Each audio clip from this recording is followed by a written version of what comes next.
Welcome back to my writing vlog, everyone. I thought it would be interesting to film it in the front yard in this tree, because I'm just gonna talk about a few updates, how far I've gotten. I am into chapter 4. The writing is flowing pretty well right now. I'm excited with how it's coming along. I'm really enjoying actually writing it.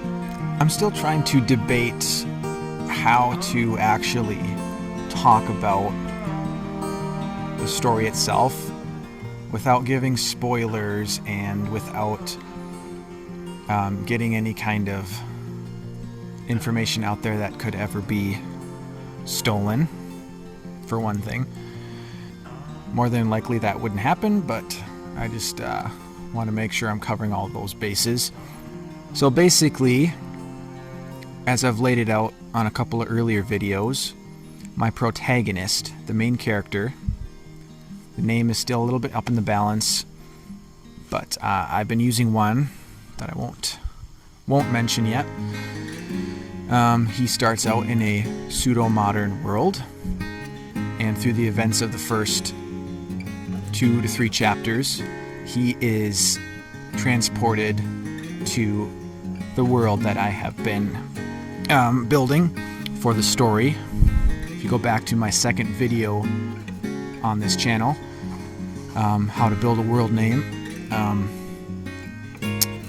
the world is Eorthain, and so this protagonist is transported to Eorthain and has some action right away in the first chapter that he is there.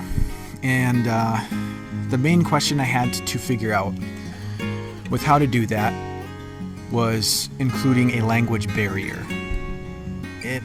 I didn't want to do one at first, just because all the complications that can come along with that, and I feel like it would maybe bog down the story as it's starting out.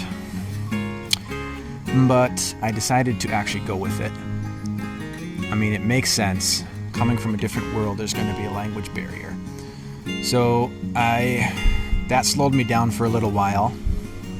The mechanics of how to incorporate this language barrier without bogging down the story, I feel like I was able to accomplish pretty well.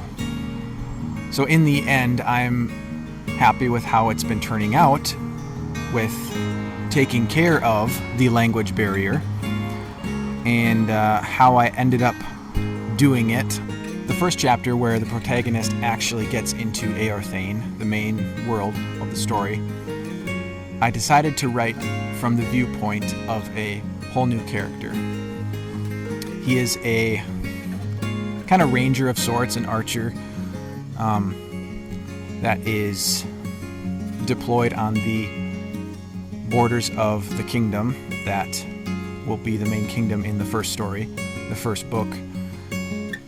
And so it takes place from his vantage, and he is the one that comes across the protagonist that has appeared in this story. And there's some action that goes on with some enemies and whatnot, and in the wilds that it happens. And then chapter 4 goes back to the protagonist's point of view and picks up with where he is being immersed into the new language and culture. So I forgot to mention that I am also developing a language for the story and for the world. So I didn't have to do that. There's ways to get around language barriers within stories without having to actually bring in any real language. But language is one of my favorite things to study. Words are just one of my favorite things. So I'm developing language, and how I'm doing that, I'm developing it as I need it, for one thing, but I am basing it off of 4 different languages that are real. I'm using 4 as a base, so I'm basically searching a word in each of the 4 languages, and I pick the word that I like the sound of the best, and maybe morph it a little bit, and then I add it to the vocabulary for the language that I'm coming up with. So now back to Micah in the Tree.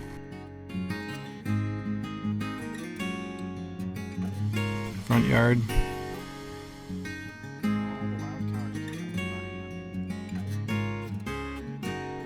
I've also been doing some reading in some nonfiction books, and one of the things that stood out to me a lot is the importance of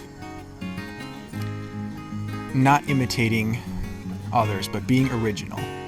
And it stood out to me just because, first of all, the name of this channel is Authentic Story Making, and authentic means real, it means genuine, it means original.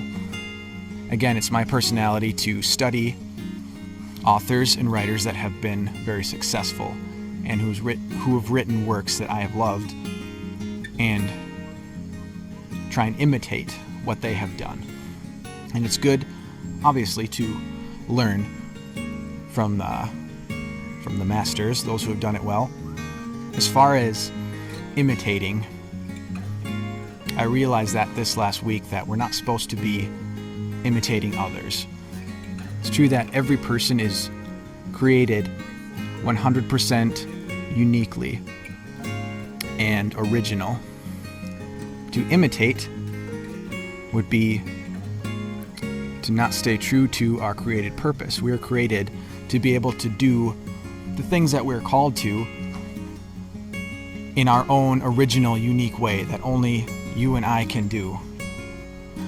So that's what I've kind of been challenging myself with these last 2 weeks, to write the way I write, to build the kind of world and the kind of story that flows naturally out of who I am. As I've been doing that, I feel like it actually adds into enjoying writing all the more, because I'm writing what I love to write, and I'm adding into the story the things that interest me the most.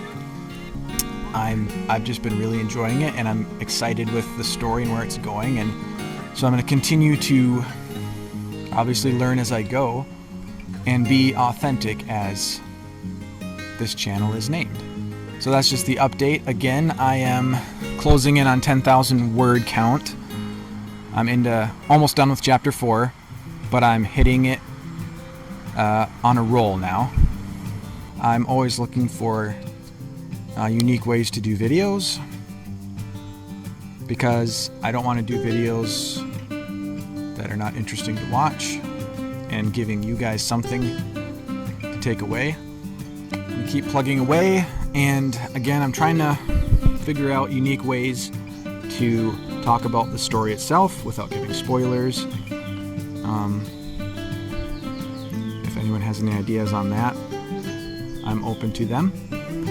But now I'm going to get down from this tree, and we will see you guys on the next one. Bye.